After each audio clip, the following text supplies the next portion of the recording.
Before the summer of Bruce Springsteen and the autumn of Queen, 1975 was a year when FM radio crackled with possibilities. When vinyl wasn't vintage, it was just Saturday night. Some songs climbed to number one, but others slipped through the cracks, playing late at night on album rock stations before disappearing into the archives.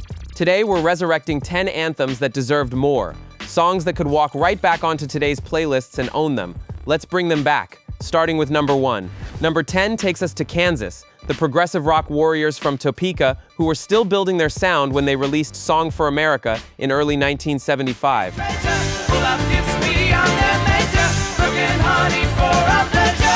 The title track stretched past 10 minutes, weaving classical flourishes with hard rock muscle, violinist Robbie Steinhardt's electric violin soaring over Steve Walsh's operatic vocals. It barely scraped the bottom of the Billboard 200, overshadowed by the arena rock giants of the day. But listen to that instrumental bridge today, the way it builds from whisper to thunder, and you'll hear everything Kansas would perfect 2 years later on Carry On Wayward Son. This was a band learning to paint with sound, and this epic deserved more than cult status, it deserved stadiums. Number 9 brings us the thunder of Golden Earrings' Candy's Going Bad.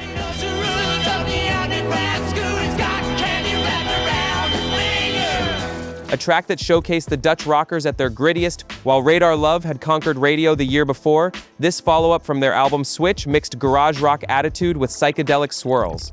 George Kooijman's guitar work here was filthy and beautiful, like Hendrix filtered through a Rotterdam dive bar at 2 a.m. American radio, however, had already labeled them a one-hit wonder, and Candy's Going Bad never got the airplay it deserved stateside. In Europe, it became a concert staple, the kind of song that made lighters flicker in the darkness. Somewhere between hard rock and proto-punk, this anthem got lost in the transatlantic shuffle. At number 8, we find Foghat's Drivin' Wheel.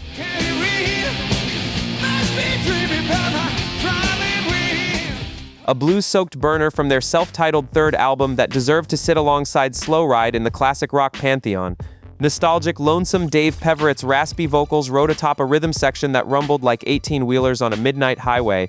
The song peaked at only number 74 on the Hot 100, criminally overlooked despite constant rotation on album-oriented rock stations. That slide guitar breakdown 2 minutes in, pure barroom swagger, the sound of Saturday night before the hangover hits. Foghat was always more respected than celebrated, but Drivin' Wheel proved they could write anthems as memorable as any of their British invasion influences, and it's long overdue for rediscovery. Number 7 takes us into the shadows with Blue Öyster Cult's E.T.I. Extraterrestrial Intelligence. Yeah, don't report this, the 3-man said. A track from their breakthrough album Agents of Fortune Sessions that actually appeared first on Your Feet or On Your Knees. While everyone remembers Don't Fear the Reaper from the following year, this sci-fi rocker showcased the band's ability to marry paranoia with perfect hooks. Buck Dharma's guitar tone was icy and precise, cutting through Eric Bloom's vocals like radio signals from deep space. The song questioned whether we're alone in the universe with the same existential dread that made Black Sabbath legendary.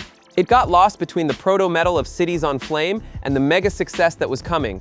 But in 1975, BOC was still the thinking person's heavy rock band, and E.T.I. deserved better than deep album cut status. If you're loving this trip through forgotten records, hit subscribe. We've got more stories from rock's golden age coming every week. Number 6 brings pure power with Montrose's Rock Candy.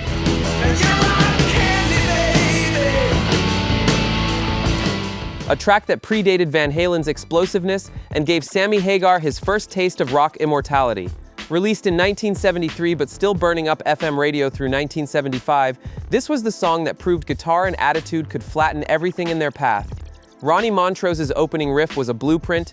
Eddie Van Halen himself acknowledged its influence years later. Yet the song peaked at only number 89, criminally underplayed on top 40 stations that didn't understand hard rock's evolution. That drum fill before the chorus, Bill Church's bass rumbling like an earthquake, made this more than a song. It was a manifesto. Montrose dissolved too soon, but Rock Candy remained, a sweet tooth for anyone who wanted their rock without compromise. At number 5, Thin Lizzy's Wild One took the dual guitar attack they'd perfected and wrapped it around a love letter to rock and roll rebellion.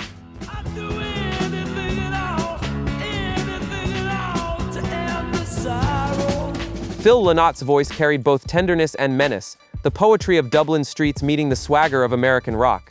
Scott Gorham and Brian Robertson's guitar harmonies on this track were breathtaking, weaving in and out like conversations between old friends who finish each other's sentences. But in America, Thin Lizzy was still an underground secret in 1975, 2 years before The Boys Are Back in Town would break them wide open. Wild One charted modestly in the UK, but never crossed the Atlantic with the force it deserved. Listen now to that middle eight, the way the rhythm section locks in. This was a band on the verge of greatness, and this song was the warning shot. Number 4 delivers the thunder of Aerosmith's Round and Round.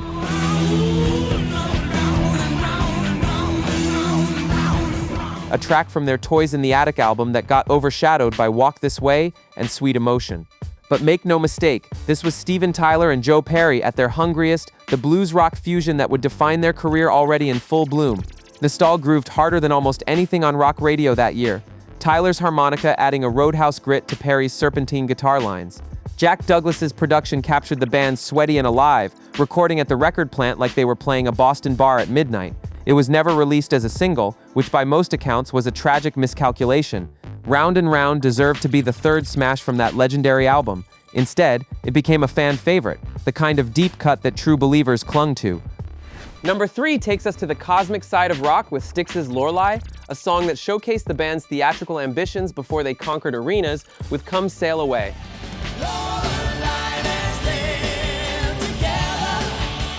Released on their Equinox album, this was Dennis DeYoung's keyboards dancing with the guitars of James Young and John Kuriolowski in perfect balance. That chorus soared, pure melodic rock magic, the kind of hook that should have dominated summer radio in 1975. The song peaked at number 27 on the Hot 100, respectable but nowhere near the top 10 smash it deserved to be.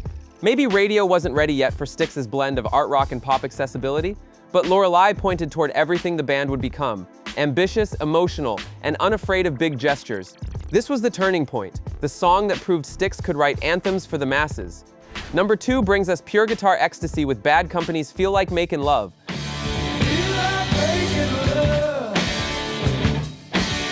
A track that somehow became a hit, yet still feels underappreciated for its sheer craft. Nostalgic Paul Rodgers' voice was whiskey and smoke, sexuality and soul, riding over Mick Ralph's guitar lines that shimmered like heat rising from pavement. The song hit number 10 on the Billboard Hot 100, but it should have owned the summer. Every car radio, every beach party, every moment when the sun went down and possibilities opened up. Produced by the legendary team at Headley Grange, reportedly recorded with the same mobile studio Led Zeppelin used, this was British rock aristocracy at work.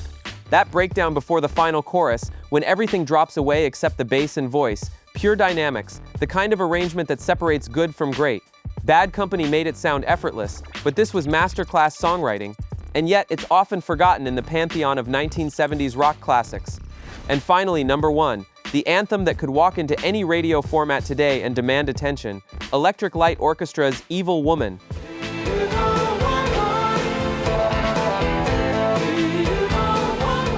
Jeff Lynne had been building toward this moment for years, combining Beatles-esque melodies with orchestral ambition and rock energy. That clavinet opening, punchy and immediate, hooks you before the first verse even starts. The song hit number 10 on the Billboard Hot 100 and reached number 4 in the UK, so it wasn't exactly unknown. But here's the thing, it's been criminally underplayed compared to Mist Blue Skies or Don't Bring Me Down, relegated to deep rotation when it should be front and center. Lynne's production was revolutionary, layering strings, synthesizers, and rock instruments into something that sounded like nothing else on radio. The lyrics walked the line between heartbreak and empowerment, the kind of universality that makes songs timeless. Evil Woman was ELO's breakthrough moment, the song that proved they could compete with anyone on the charts. And nearly 50 years later, it still sounds fresh, still sounds urgent, still sounds like a hit waiting to happen all over again. This is the song that could rule radio tomorrow if someone had the courage to spin it. 1975 was a pivot point. The year rock split into 1,000 different directions when radio playlists expanded and contracted at the same time. Nostalgic, these 10 songs represented different pieces of that puzzle: progressive ambition, blues rock grit, pop craftsmanship, and pure guitar heroics. Some came from legends in waiting, others from bands who'd already peaked or who'd never quite break through. But every one of them carried something essential, something that made them more than disposable singles or forgotten album tracks. They were built to last, even if the industry didn't give them the chance. Today we can resurrect them, spin them again, let them find the audience they always deserved. Because great rock and roll doesn't have an expiration date, it just waits for someone to remember why it mattered. These 10 lost anthems from 1975 aren't asking for pity or nostalgia points. They're demanding another shot, another chance to prove what we always knew, they could still rule radio if someone was brave enough to play them. Which song hit you hardest today? Drop your memories in the comments, and don't forget to like and subscribe for more stories from the decades that changed music forever.